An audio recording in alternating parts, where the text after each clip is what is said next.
Assalamualaikum. Video ini saya buat untuk memenuhi tugas farmasi klinis. Materi yang saya bawakan yaitu model dokumentasi penyelesaian masalah farmasi klinis.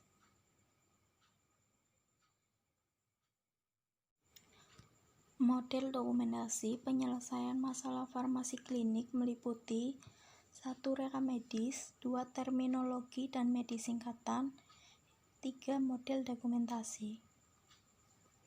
Reka medis menurut Permenkes nomor 269 tahun 2008 bab 1 pasal 1 tentang reka medis menyebutkan bahwa reka medis adalah berkas yang berisi catatan dan dokumentasi antara lain identitas pasien, hasil pemeriksaan pasien, pengobatan yang telah diberikan, serta tindakan dan pelayanan yang telah diberikan kepada pasien. Menurut Surat Keputusan Direktorat Jenderal Pelayanan Medik Nomor 78 Tahun 1991, reka medik adalah rekaman atau sebuah catatan yang berisikan tentang identitas pasien, anamnesa, pemeriksaan diagnosa, pengobatan, serta tindakan pelayanan lain yang diberikan kepada pasien selama dirawat di rumah sakit yang dilakukan unit rawat jalan termasuk unit rawat inap. Reka medis adalah berkas atau catatan yang berisi tentang identitas pasien, hasil pemeriksaan pasien, pengobatan yang diberikan, serta tindakan dan pelayanan lain yang diberikan kepada pasien yang dicatat selama pasien melakukan perawatan di rumah sakit guna untuk mengetahui riwayat. Tujuan reka medis. Tujuan reka medis adalah menunjang tercapainya tertib administrasi dalam rangka upaya peningkatan pelayanan kesehatan di rumah sakit. Tanpa didukung suatu sistem pengelolaan reka medis yang baik dan benar, tidak mungkin tertib administrasi rumah sakit akan berhasil, sebagaimana yang diharapkan. Sedangkan tertib administrasi merupakan salah satu faktor yang menentukan di dalam upaya pelayanan kesehatan di rumah sakit. Tujuan reka medis secara rinci akan terlihat dan analog sebab kegunaan reka medik itu sendiri.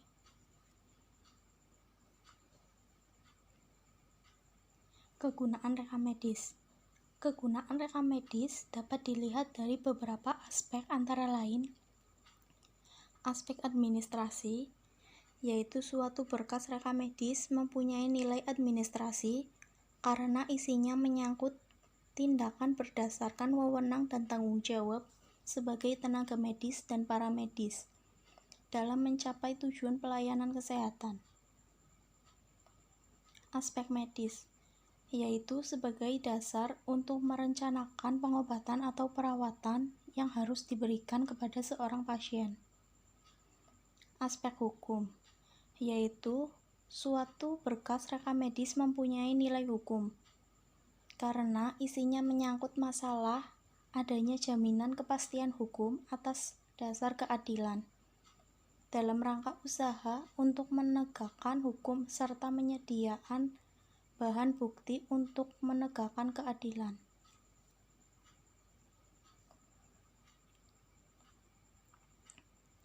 Aspek keuangan, yaitu suatu berkas reka medis mempunyai nilai uang karena isinya mengandung data atau informasi yang dapat dipergunakan sebagai aspek keuangan. Aspek penelitian, yaitu suatu berkas reka medis mempunyai nilai penelitian karena isinya menyangkut data atau informasi yang dapat dipergunakan sebagai aspek penelitian dan pengembangan ilmu pengetahuan di bidang kesehatan. Aspek pendidikan, yaitu suatu berkas reka medis mempunyai nilai pendidikan karena isinya menyangkut data atau informasi tentang perkembangan kronologi dan kegiatan pelayanan medik yang diberikan kepada pasien. Informasi tersebut dapat dipergunakan sebagai bahan atau referensi pengajaran di bidang profesi si pemakai. Aspek dokumentasi.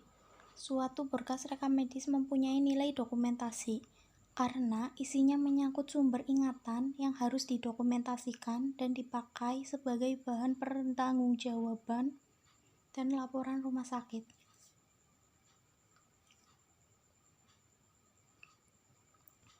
Jenis rekam medik rumah sakit. Ada dua jenis rekam medik rumah sakit. Yang pertama, rekam medis untuk pasien rawat jalan.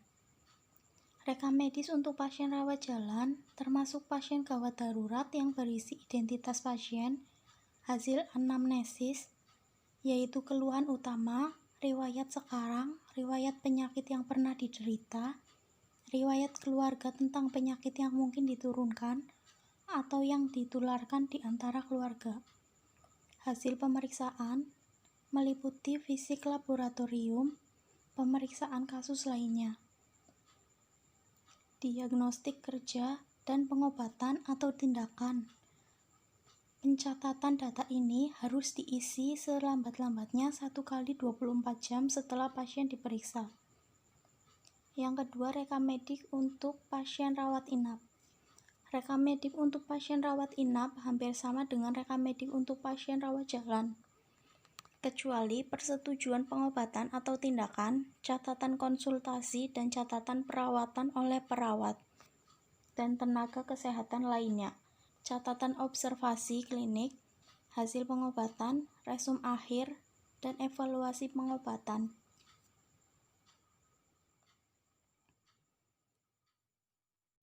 Bentuk penyurusan penyimpanan yang ada dalam pengelolaan rekam medis. Bentuk penyurusan penyimpanan yang ada dalam pengelolaan rekam medis ada dua, yaitu 1. Sentralisasi. Sentralisasi ini diartikan penyimpanan rekam medis seorang pasien dalam satu kesatuan, baik catatan kunjungan poliklinik maupun catatan-catatan selama pasien dirawat. Sistem ini di samping banyak kebaikannya juga ada kekurangannya. Kebaikan sentralisasi yaitu mengurangi terjadinya penggandaan dalam pemeliharaan dan penyimpanan rekam medis, mengurangi jumlah biaya yang diperlukan untuk peralatan dan ruangan, tata kerja, dan peraturan mengenai kegiatan pencatatan medis mudah distandarisasikan, memungkinkan peningkatan efisiensi kerja petugas penyimpanan, mudah menerapkan sistem unit rekor.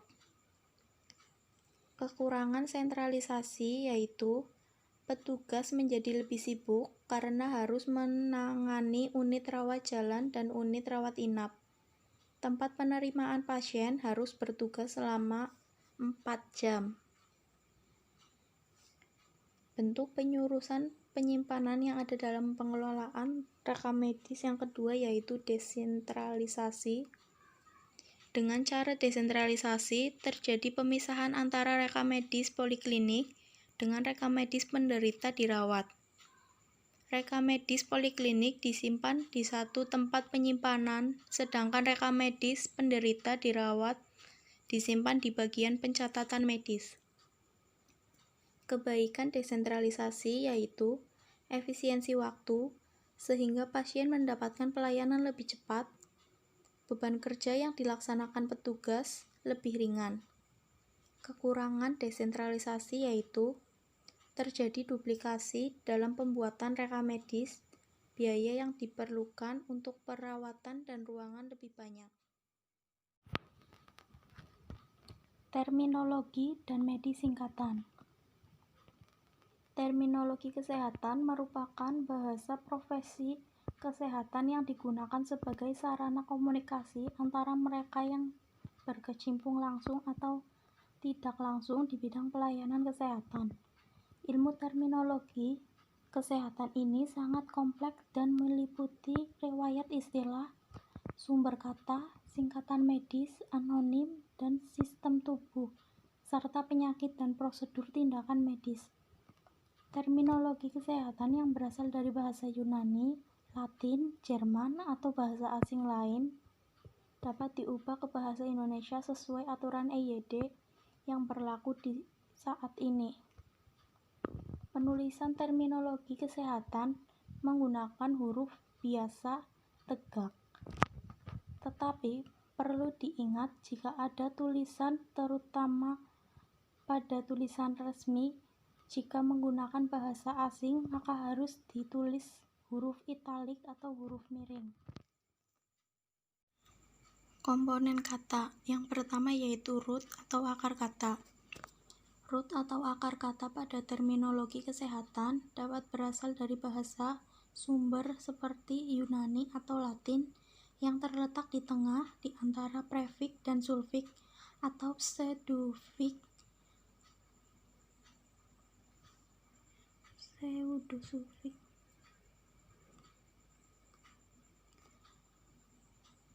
Komponen kata.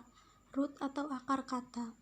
Root atau akar kata pada terminologi kesehatan dapat berasal dari bahasa seperti Yunani atau Latin yang terletak di tengah antara prefix dan sulfix atau pseudosufix atau terminologi yang terkait. Fungsi root adalah sebagai dasar atau inti dari terminologi kesehatan dan biasanya menggambarkan anggota tubuh. Contoh root yang berhubungan dengan anggota tubuh diantaranya ada perut, abdomen, pembuluh darah, angin, sendi, art, kelopak mata, black part, jantung, kardi, dan masih banyak lagi. Contoh root yang berhubungan dengan warna seperti hijau, biru, merah muda, merah, putih, hitam, dan kuning. Contoh root yang berhubungan dengan kata benda diantaranya ada empedu, air mata, manis gula, lemak, batu, pikiran atau jiwa, nanah, sinar, dan racun.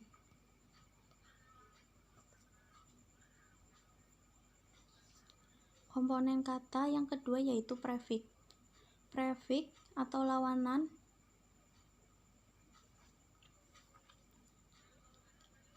komponen kata yang kedua yaitu prefix. Prefix atau awalan merupakan elemen yang paling sering digunakan di awal kata. Bisa terdiri dari satu atau dua suku kata yang sering berupa preposisi atau kata depan atau adverb. Prefix berperan dalam modifikasi atau perubahan untuk memberikan suatu arti pada root atau akar kata. Awalan yang ditambah di depan root berdasarkan arti dan kata yang terbentuk dapat dikelompokkan menjadi 4 kategori, yaitu awalan umum, awalan negatif, awalan numerik, dan problem atau penyakit. Ini ada awalan umum, contohnya sendiri, lambat, bawah, di dalam, di atas, dan masih banyak lagi. Ini adalah contoh awalan negatif, numerik, dan problem. Awalan negatif itu seperti tidak, tanpa, melawan, atau kebalikan. Awalan numerik dan jumlah, contohnya 1, 2, 3, 4, setengah, kurang, dan banyak. Awalan problem diantaranya ada susah, sakit di atas, berlebih di bawah, defisiensi, jelek, tidak normal, dan miskin. Komponen kata yang ketiga yaitu sulfix atau akhiran kata. Sulfix merupakan unsur kata yang terletak di bagian paling belakang dari istilah terkait. Untuk membentuk noun atau kata benda, adjektif atau kata sifat, dan verb atau kata kerja.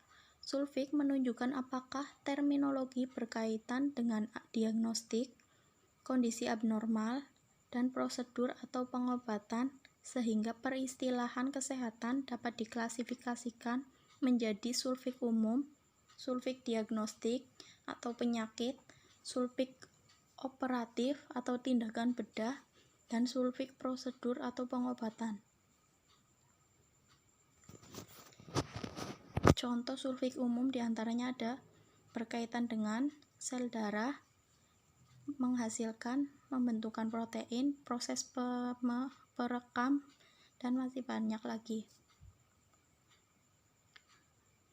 Sulfik umum diantaranya ada sulfik diagnostik, yaitu darah, keadaan, pembentukan, kehadiran, peradangan, pelunakan, pembesaran, tumor, keadaan penyakit, peningkatan penyakit, kejatuhan. Sulfik pembedahan, yaitu meliputi penyayatan, pembuangan, pemotongan, pengikatan, peletakan, fiksasi, sayatan untuk membuang batu, perbaikan bedah, preparasi, penjahitan, dan pembuatan lubang. Sulfik prosedur diantaranya ada nyeri, larut, mirip, kekurangan, penurunan kontraksi bawah sadar. Model dokumentasi. Dokumentasi merupakan kegiatan yang seringkali enggan dilakukan oleh praktisi di bidang apapun. Dokumentasi digunakan selain sebagai wujud praktik farmasi klinik, juga memiliki kekuatan hukum yang sewaktu-waktu dapat dijadikan bukti atau proses pengadilan. Selain itu, dokumentasi dapat digunakan sebagai bahan penelitian, penyusun angka kredit, kepegawaian, serta ukuran pembayaran jasa profesi. Dokumentasi sebaiknya disusun dengan pola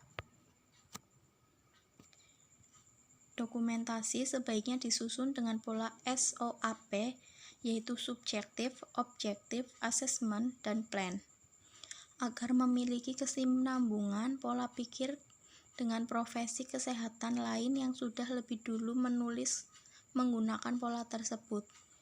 Penulisan dokumen didahului dengan pengumpulan data subjektif dan objektif, dilanjutkan dengan penulisan hasil asesmen, dan penulisan dokumentasi ditutup dengan mencantumkan rencana atau plan praktik terkait hasil asesmen.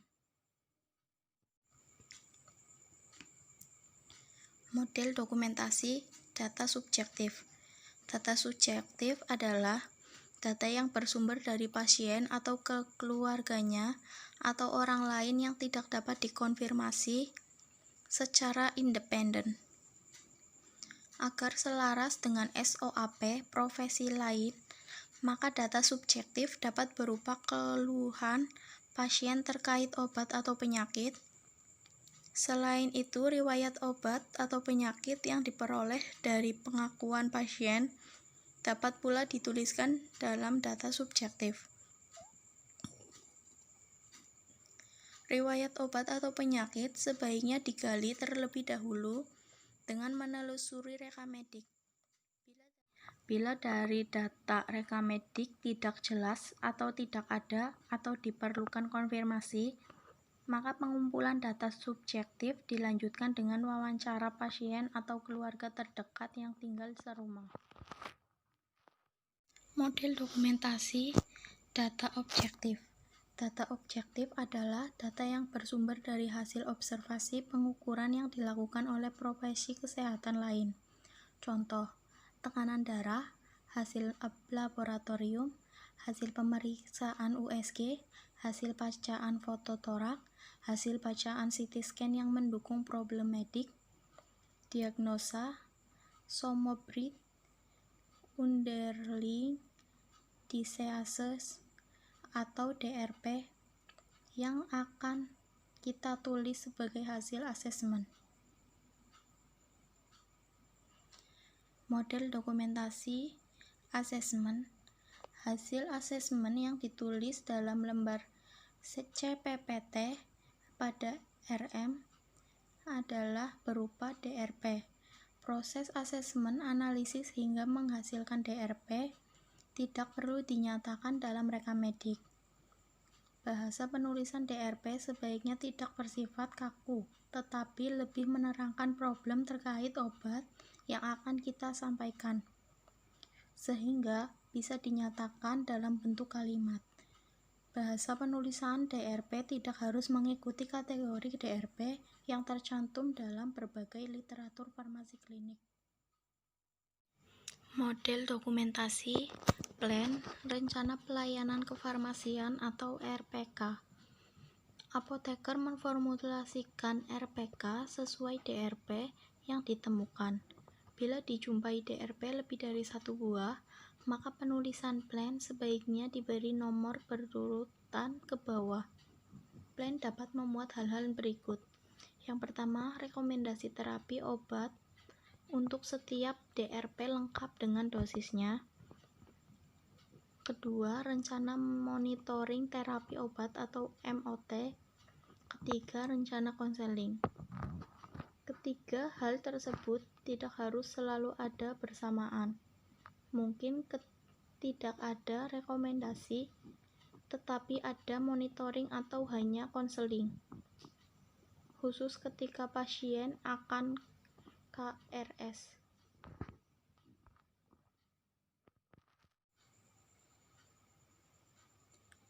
Terima kasih. Semoga ilmu hari ini bermanfaat. Sampai jumpa di lain video.